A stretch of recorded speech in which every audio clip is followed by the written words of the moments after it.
Hola, ¿qué tal? Te saluda Eduardo Islas, estudiante de la Escuela Superior de Economía.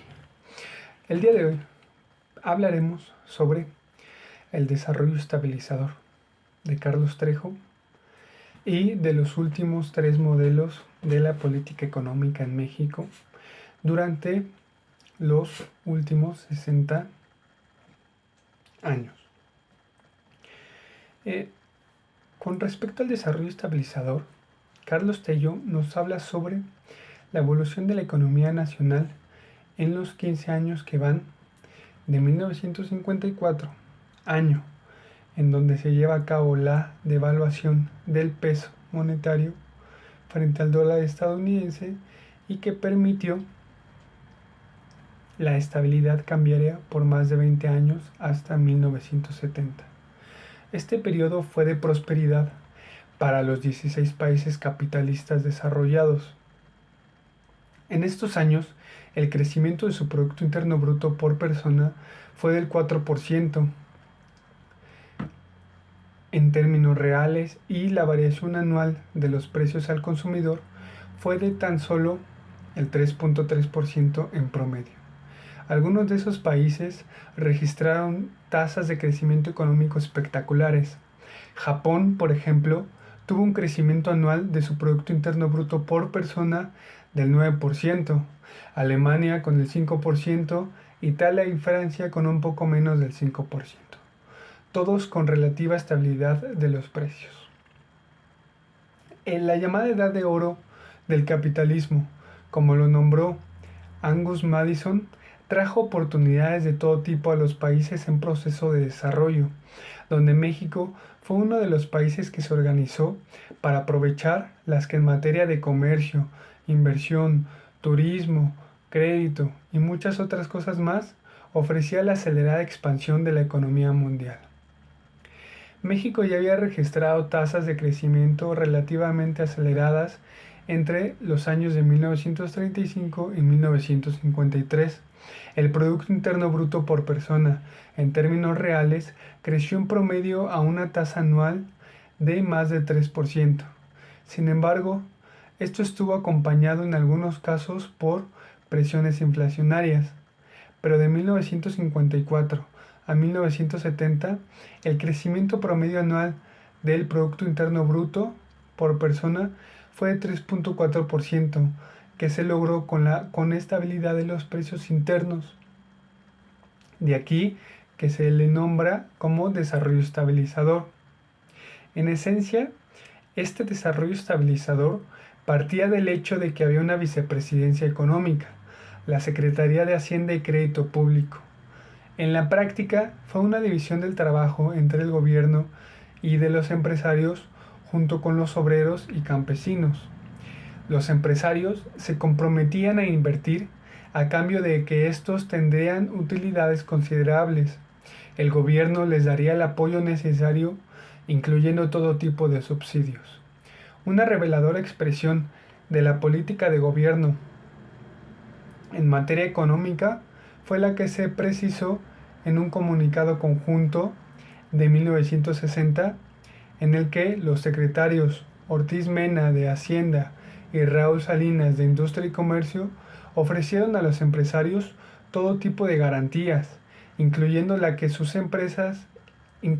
que si sus empresas llegaran a quebrar, el Estado intervendría para salvarlas.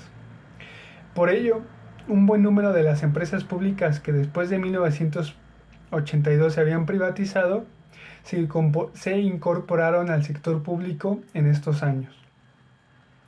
A los trabajadores organizados, el gobierno les ofrecería salarios monetarios que en términos reales crecerían, todo tipo de prestaciones sociales, algunos subsidios a bienes y servicios básicos.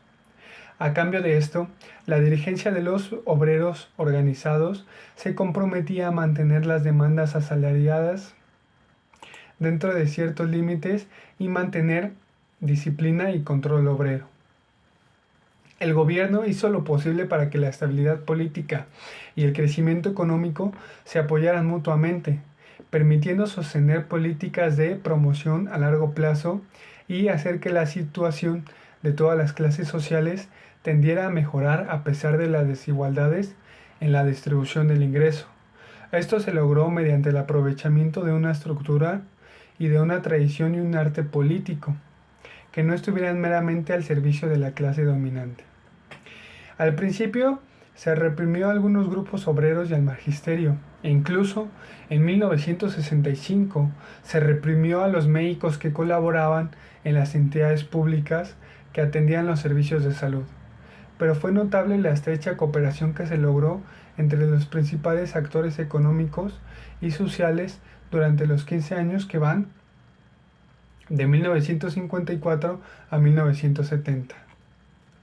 Esta cooperación se procuró buscando articular, a partir de objetivos y políticas de bienes bien definidos, los diversos intereses. Alcanzar estos propósitos entrañaba mover a las diferentes clases y grupos de la sociedad en una misma dirección, que era combinar el crecimiento económico con la estabilidad de los precios en un clima de paz social. En diciembre de 1979 empezaron las críticas a la política del desarrollo estabilizador. A finales de la década de los años 60, era distinta, diferente a la que se imaginaban los círculos de poder económico, junto con la solidez monetaria, el crecimiento económico y la aparente estabilidad. Estaba la creciente concentración de la riqueza, los rezagos en la atención de los servicios sociales, la concentración de la propiedad de los medios de producción y la penetración del capital extranjero, la influencia agropecuaria, la ineficiencia industrial y la creciente subempleo, el debilitamiento del sector público y la insuficiente práctica democrática, por lo que el desarrollo estabilizador fue en realidad un desestabilizador. Los sucesos de 1968, que culminaron el 2 de octubre en la Plaza de las Tres Culturas, dan fe de ello. El movimiento estudiantil de ese año fue político, social y cultural. Su herencia es múltiple y diversa. Su impacto se registra en muchas cosas, pero sobre todo en las instituciones políticas. En 1976, el presidente José López Portillo promueve la Ley de Organizaciones Políticas y Procesos Electorales y con ello se inicia la llamada transición demócrata en México. Las principales políticas que se utilizaron en el desarrollo estabilizador se ubican en el campo fiscal, monetario, comercial, salarial, agropecuario y de fomento a la inversión extranjera. En la política fiscal, debido a los procesos inflacionarios y a los desequilibrios fiscales, se propuso como parte fundamental de la estrategia estabilizadora disminuirlos drásticamente, ya que alentaban a la inflación, deductivas, en especial las vinculadas con proyectos de inversiones de largo plazo. Aquí, el desequilibrio fiscal afectaba negativamente de manera directa la formulación y ejecución de los proyectos de inversión industrial, dado que su recuperación necesariamente involucraba más que el correspondiente a la corrupción agropecuaria y de servicios. A pesar de que durante el periodo nunca se igualaron los ingresos y gastos públicos, ocasionando la presencia recurrente de un pequeño déficit, ello no generó problemas inflacionarios, puesto que la forma de financiarlo no provocaba la elevación de la tasa de interés y de los costos de producción, ya que no se expandía de manera agresiva la demanda efectiva de la economía.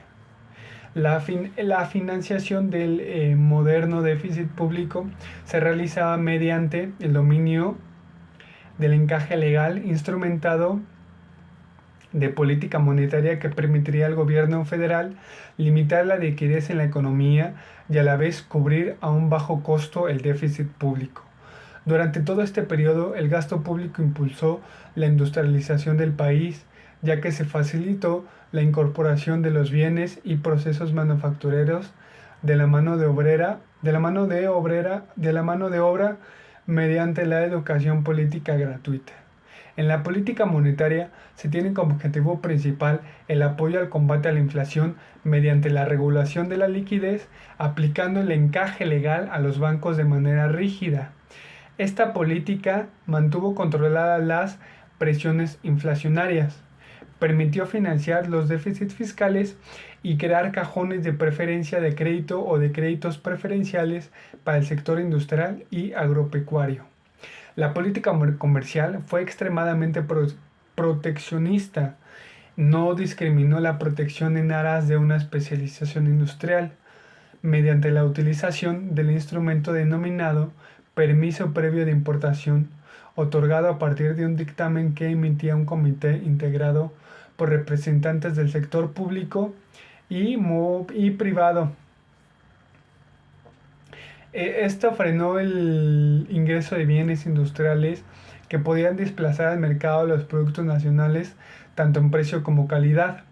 Por el elevado grado de proteccionismo industrial, la estrategia de desarrollo estabilizador también se le identifica como el nombre de sustitución de importaciones, ya que en este sentido estricto la industrialización del país se fue dando en etapas que correspondían a la fase de la situación de importaciones alcanzada. La política agropecuaria desde el inicio de la estrategia estabilizadora jugó un papel significativo en el proceso de industrialización del país. En sus inicios, el sector fue el encargado de promover a bajos precios los bienes salariados e insumos demandados en el mercado interno mediante precios de garantías. Entonces es donde el sector obtuvo una buena parte de las divisas que el proceso de industrialización demandaba para importar bienes de capital e insumos industriales. En la política salarial, por la mecanización iniciada a mediados de los años 50 y con la incorporación de nuevas técnicas de explotación agrícolas y ganaderas, en el norte del país se creó una importante expulsión de mano de obra hacia las ciudades, que junto con el acentuado crecimiento de la fuerza de producción activa, crearon una oferta de la fuerza de trabajo que permitió mantener el crecimiento de los salarios por debajo de su productividad media, aunque siempre por arriba de la inflación. En esta situación se dio gracias a que la política salarial, apoyada por la política de precios de garantía de los principales bienes agrícolas, mantuvo estables los salarios, pero ligeramente por arriba de la inflación para evitar el crecimiento de los costos de producción de las empresas industriales, que buscaban de esta forma acelerar el crecimiento de la inversión del producto industrial y su empleo. Por último, la política en materia de fomento a la inversión extranjera consistió en favorecer la participación de aquellas empresas que por sus condiciones tecnológicas y características productivas fortalecían el crecimiento y diversificación de la planta industrial. El modelo de desarrollo compartido se desarrolla en un marco donde la economía nacional empieza a mostrar signos de debilitamiento de sus tasas de crecimiento. Es propuesto el modelo de desarrollo compartido que sin las modificaciones relevantes de la política monetaria, de la política comercial, salarial, agropecuaria y de formato a la inversión extranjera y transformación de manera radical la política fiscal y monetaria, con el propósito de que el eje de la inversión nacional lo ejerciera el sector público, ya que los ingresos de las explotaciones y producciones de yacimientos petroleros descubiertos a inicios de la década de los 70 se buscó financiar la inversión en infraestructura productiva.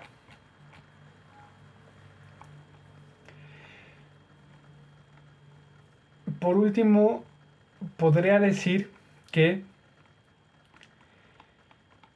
la política de modernización,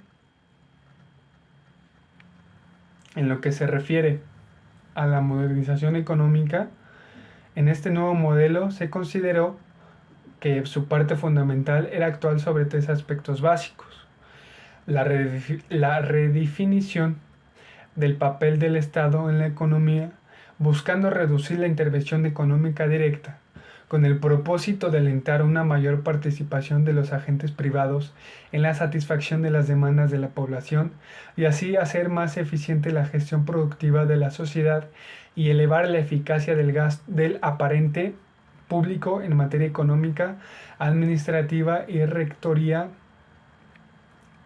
rectoría en el proceso de desarrollo económico. Eh, las órdenes de magnitud mencionados contribuyen a describir algunas de las condiciones estructurales o a considerarse en el diseño de política económica en el futuro.